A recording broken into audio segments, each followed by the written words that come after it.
Cette capsule vous est présentée par Quad Pro Motosport, concessionnaire Suzuki, CF Moto, Arctic 4, Textron Offroad, T-Rex, Zero Motorcycles, Royal Enfield et EasyGo. quadpro.ca.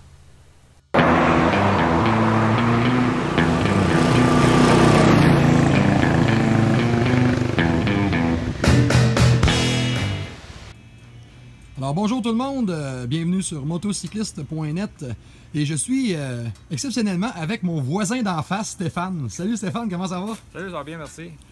Hey Stéphane, tu as essayé avec nous aujourd'hui. J'ai triché un petit peu, j'ai laissé Stéphane essayer ma Royal Enfield présentement qui est en prêt de Quad Pro Motosport. C'est une moto classique. Comment t'as aimé ton petit tour avec Stéphane?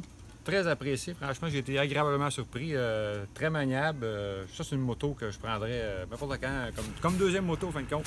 On part l'après-midi, un petit road trip, là, tout seul, tranquille, puis très maniable, j'ai bien aimé ça. C'est léger, elle répond tout de suite aux commandes. Puis, point de vue puissance, parce que c'est quand même un monocylindre de 500cc, c'est pas une bombe. Est-ce que tu as eu une problématique avec? Non, elle répond bien, elle excellait bien. Non, c'est sûr que c'est pas un gros custom, mais non. C'est pour un petit 500 comme ça, là. J'ai bien aimé son accélération, ouais. Le confort, la position de conduite, qu'est-ce que tu en as pensé? C'est sûr que par rapport à la mienne, c'est complètement différent. Mais toi, tu conduis quoi présentement? Moi, j'ai un Vulcan custom, Kawasaki Vulcan 900. C'est sûr que c'est plus sur une chaîne, mais ça, non, j'ai bien aimé la position plus assez carrée, comme on peut dire. C'est sûr, tu pars pas sur un grand road trip avec ça, là, comme tu disais, descendre à New York, là, mais pour une ride d'une journée, là, sans problème, je partirais moi avec ça tout de suite. Là. Je repartirais tout de suite. Là. Finir la journée avec ça, aller l'essayer dans les Laurentides. Ouais, hein, ça serait le fun des montagnes. Oh, okay, oui. Écoute, ben merci Stéphane, puis vu que tu as un gros sourire de même, je vais promettre la reprêter pour aller faire un autre ride. Ah, j'aimerais bien ça. Un bon 2-3 heures, ça serait le fun. Salut! Merci. Saviez-vous que Royal Enfield, c'est la compagnie de motocyclettes encore en affaires qui est la plus vieille au monde? Ouais. Les origines datent de, si je ne m'abuse, de 1892, 93. En tout cas, on va vous donner les détails exacts. Mais c'est vieux en tatouin. Fait que on va aller faire un tour avec cette bolide-là. Pour commencer, c'est une moto antique, OK? C'est pas une moto antique, c'est une moto... c'est une moto qui a été mise à jour. C'est ça le mot que je cherche. Les amortisseurs en arrière ont des réservoirs externes. Et la suspension en avant est quand même assez ferme.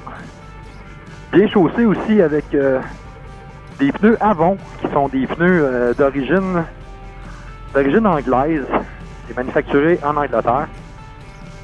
Celui-là s'appelle le Classic Desert Storm. Vous aurez deviné que c'est pour son héritage semi-militaire que ça a été fait. Donc, Desert Storm pour la guerre du Golfe, et oui. Parce que Royal Enfield a un très long héritage au niveau des guerres mondiales. Ils ont été fournisseurs de motos dans la Première et la Deuxième Guerre mondiale. On va parler un peu de ce qu'elle est. Beaucoup de compression sur ce merveilleux machine.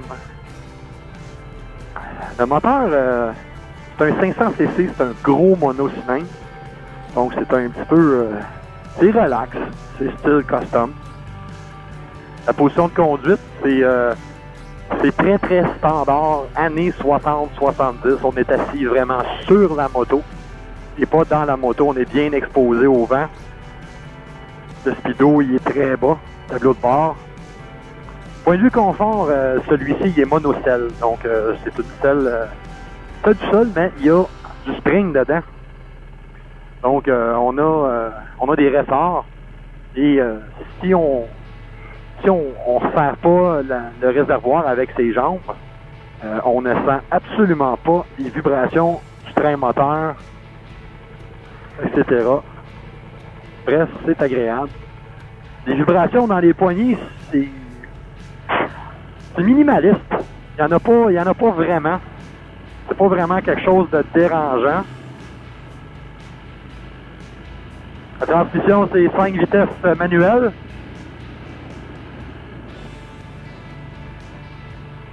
Donc ça roule bien. Les vitesses sont faciles à passer. Snick, snick, snick. C'est sûr que ça prend un petit peu plus de volonté, plus de mouvement là, pour passer les vitesses, mais c'est rien de dramatique. Là. Je me serais attendu à bien pire. Là. Si on écoute des bruits particuliers de la mécanique, encore là, c'est silencieux. On n'entend pas de tapang, tapang, dang, dang, dang, puis de morceaux qui ont l'air à se défaire en morceaux. Les pièces. C'est très très doux. Ah, je viens de pogner le neutre. C'est une moto à l'ancienne. Hein? Il ne faut pas s'attendre à des performances dramatiques. Ça avance, ça se traîne. C'est des performances qui sont correctes pour un 500cc. Je sais pas si vous l'entendez présentement, mais c'est pas vraiment bruyant comme moto, là. Le système d'échappement, il est comme gigantesque là-dessus. Ça fait bien son travail. C'est une moto qui aime ça rouler relax. Tu sais, ça sert à rien de pousser la note avec, de pousser fort, puis elle aimera tout simplement pas ça. C'est ici, chers internautes, que notre Royal Enfield classique aime être une route secondaire en 5e vitesse, bien relax. On est dans une zone de 90. À 90 km/h, on atteint une espèce de ronron patapon du moteur. Parce qu'on sent qu'il est bien, là. Il aime ça. Il est heureux à cette vitesse-là. Heureux comme un pape. En tout cas, s'il y a une chose qu'une Royal Enfield va vous donner, c'est des regards et des commentaires à n'en plus finir. Vous allez en avoir en masse. Parce que partout où on arrête avec ça, plein de monde qui pose des questions. Parce que la moto, elle a vraiment l'air d'une moto antique. Parce qu'en fait, c'est une moto au design qui date des années fin 40. Quand la compagnie Royal Enfield est passée sous le contrôle du côté de l'Inde. La compagnie, dans ce temps-là, s'appelait Enfield. Et après ça, patati et patata, ils ont fini par devenir propriétaires du nom Royal Enfield. C'est le fun à rouler. Moi, j'aime ça. C'est relax. Ça fait la job. C'est confort quand même, là. La selle est bien. Il y a des espèces de gardes ici, là, pour vos jambes, pour le réservoir. Donc, vous ne maganerez pas la peinture. Puis c'est là, quand on la fait aller un petit peu dans une courbe ou des choses comme ça, c'est là qu'on va voir que c'est le fun de tenir le réservoir. On va la faire monter d'un tour un peu. En 3e, 60 km/h. On va y tordre la poignée un petit peu.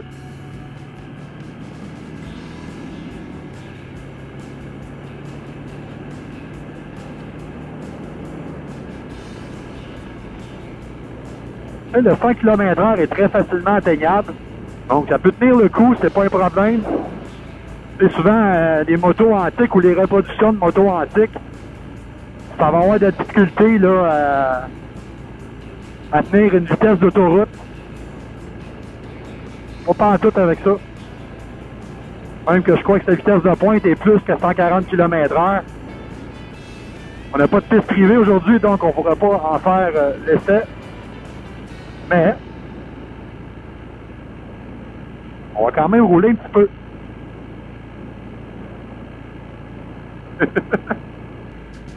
Pas pire, on voit quand même bien dans les miroirs, c'est un peu flou.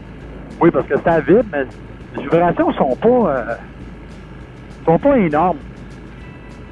Je sais pas si ce moteur-là, il y a un contrebalancier. On va vérifier les spécifications, parce qu'il me semble que pour un gros mono, ça vibre pas tant que ça. C'est quand même tout à fait raisonnable.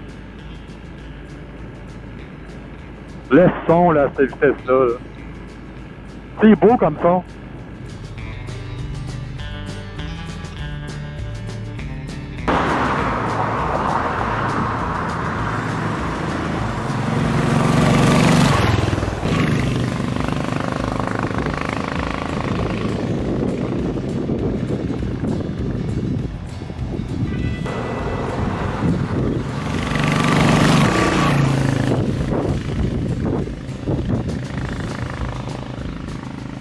Je reviens encore à dire que c'est le fun.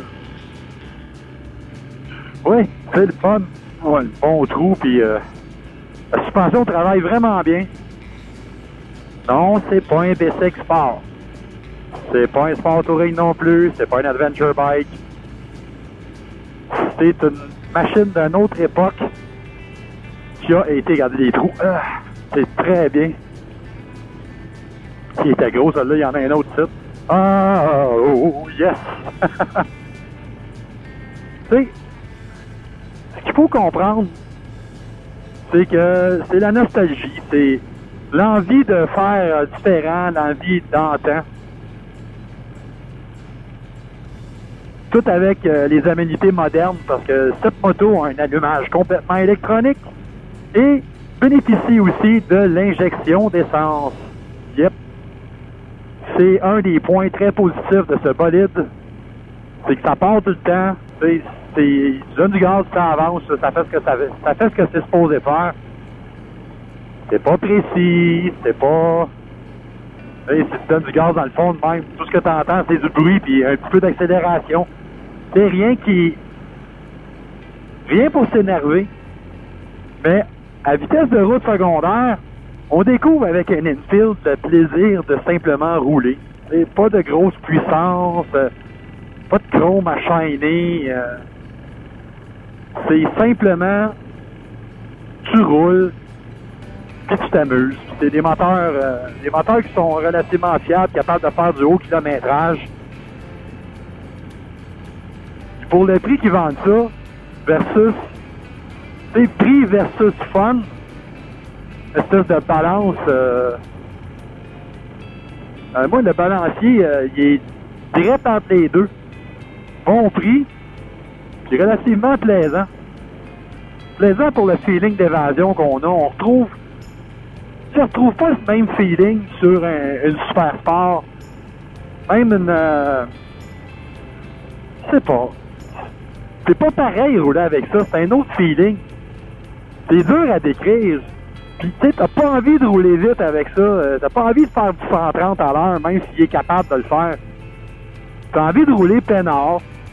Il est bien entre 70 et 100 km/h. C'est là qu'il est heureux. Puis les rapports sont très espacés, fait que la 5e est longue comme une piste d'atterrissage. Fait que vu le couple à très bas régime, on est capable de s'en tirer.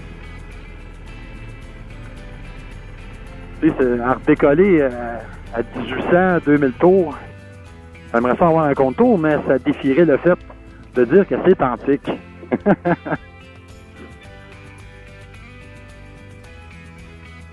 Tu sais, ça fait la job.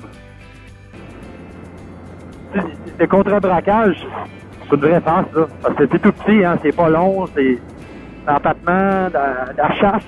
La chasse en avant de la fourche, c'est quand même bonne comparée, mettons, à une moto custom. Donc, c'est précis. C'est précis sans être... la direction est précise sans trop l'être. Sans réagir aux moindres petites bosses ou aux petits mouvements qu'on peut faire de notre corps en tournant de gauche à droite comme ça. Les épaules bougent toujours un peu. Ça répond très bien. La date d'adhérence des pneus avant est excellente même.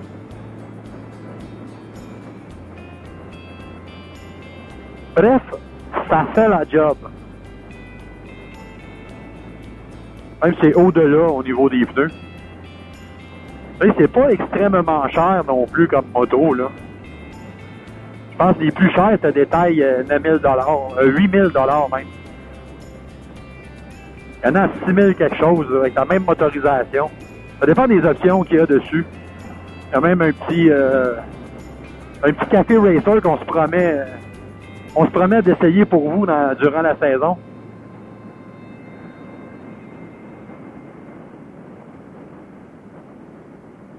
Mais c'est cool à rouler.